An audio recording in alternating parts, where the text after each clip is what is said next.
Um, do you consider the community nursery project a success? What did you learn and what comes next in this project? Well, yeah, I'm not sure if I can say it's a like success yet, but I'd say that I'd like to really applaud all the efforts that our students and faculty and community all together made so far, especially during very difficult time with the pandemic and a lot of uncertainty in the future. But I think we, through a lot of trial and error, I think we made a really great start of initiating this model that can be replicated in other communities.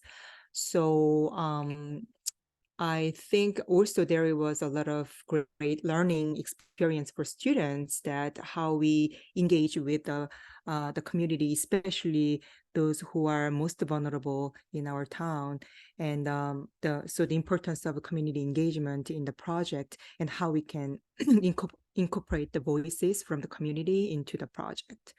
And also students learn the role of landscape approach, especially providing these multifunctional landscapes. So for example, the trees that we are growing in the village not only helps for providing greenness in the village, but also it gives more pleasant feeling, like mental health benefits, and also giving residents more sense of stewardship for their community.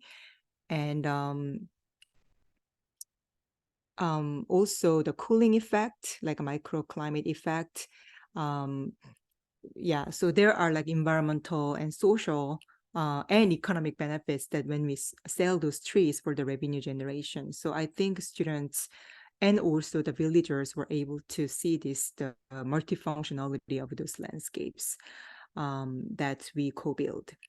And also, when I first mentioned these three tenets of environmental justice or climate justice, this procedural justice, recognition justice, distributional justice, and why and the unhoused populations are usually experiencing climate injustice. Our landscape for humanity model directly address these three tenets by co-designing the project with the villagers. So we directly incorporate the voices from the community, and then procedurally we doing all the participatory work, so that the villagers can have access to the decision-making process.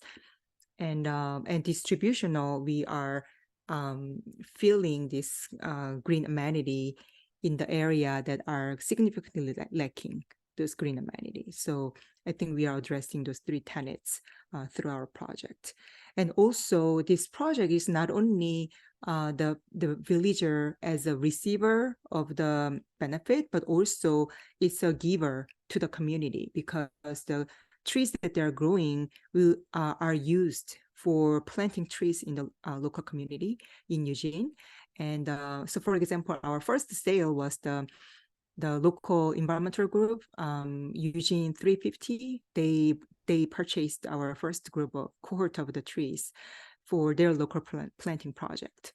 So we are not only receiving, but also the giving away this greening benefits to the community.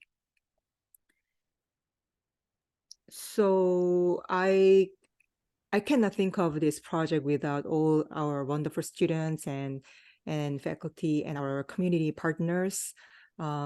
Without them, this wouldn't be possible. So I want to say that also this kind of project is beyond like a one-time event.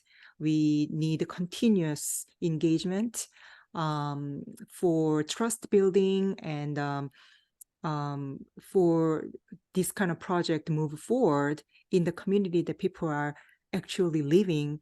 This is a real world project that requires consistent attention and effort.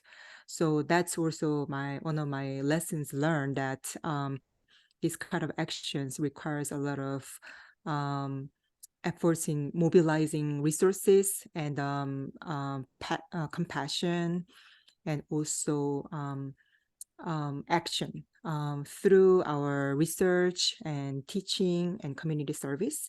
So I also really appreciate those funders who supported this project as well. So I think one takeaway we can learn from this is this requires a lot of collaboration as a community level that make this project happen. Yeah. Thank you so much, Dr. Ko.